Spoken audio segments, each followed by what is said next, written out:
வணக்கம் நண்பர்களே. வணக்கம் பங்கு சந்தை முதலீட்டாளர்களே.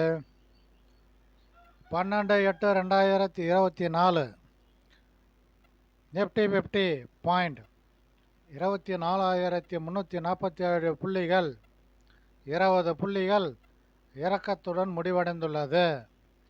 பேங்க் நிஃப்டி பாயிண்ட் 50,565 120 புள்ளிகள் உயர்வுடன் நேற்று முடிவடைந்துள்ளது. எஃப்ஐஐ செல்லிங் 4,600 கோடிக்கு எஃப்ஐஐ பங்குகளை விற்றுள்ளார்கள். டிஐஐ பையிங் 4,400 கோடிக்கு டிஐஐ பங்குகளை வாங்கியுள்ளார்கள்.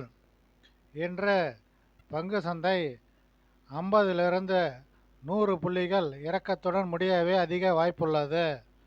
என்னுடைய டெய்லி ஷேர் ரிவ்யூ சேனலை சப்ஸ்கிரைப் செய்து வைத்து கொண்டால்